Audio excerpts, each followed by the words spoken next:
रियासत राजस्थान के अजमेर शहर के तारागढ़ पहाड़ी पर हजरत मीर सैयद हुसैन रहमतुल्लाह अलैह के 2 रोज़ा उर्स कुल की रस्म के साथ अख्ताम पजीर हुआ। तकरीबन 1500 फीट ऊंची पहाड़ी पर उर्स में शिरकत के लिए कसीर तादाद में ज़ायरीन दरगाह पहुंचे, जहां सूफी कलंदरों ने दागोल की रस्म अदा की तो दरगाह के आसानी पर 1.25 मन लच्छा भी पेश किया गया, जिसे अक़ीदतमंदों ने हासिल किया और मन्नत मुरादें मांगी। खुदाम मीरा ने इस खास मौके पर महफिल कव्वालियों और लंगर का भी एहतमाम किया। तारागढ़ दरगाह इंतजामिया कमेटी के मेंबर सैयद हफीज अली जाफरी के मुताबिक मीरा साहब के उर्स में मुल्क भर से ज़ायरीन पहुंचे थे, जहां अक़ीदतमंदों ने उर्स के तमाम तक़रीब में शिरकत की और मज़ार शरीफ पर चादर पोशी कर दुआ मांगी। इस ख़ुसूसी मौके पर पड़ोसी मुल्क बांग्लादेश में हिंदुओं पर हो रहे हमलों की मसम्मत की गई और हुकूमत हिंद से बांग्लादेशी हिंदुओं की हिफाजत के एतबार से दखल की दरख्वास्त भी की गई।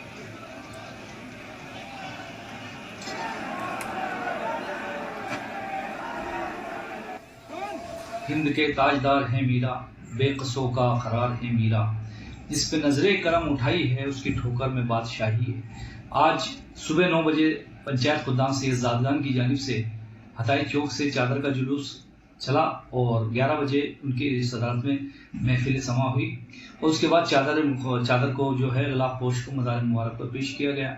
इसके बाद 11:15 बजे खुल की महफिल चालू हुई और ये तकरीबन 1:15 बजे तक के महफिल समा चली और 1:15 बजे जो है नगारे के ऊपर चौक के बाद फातिह खानी के बाद खुल की रस्म अदा की गई और कलावे को लूटा गया। इसी तरह से ये आज की तारीख का ये उर्स संपन्न हुआ है।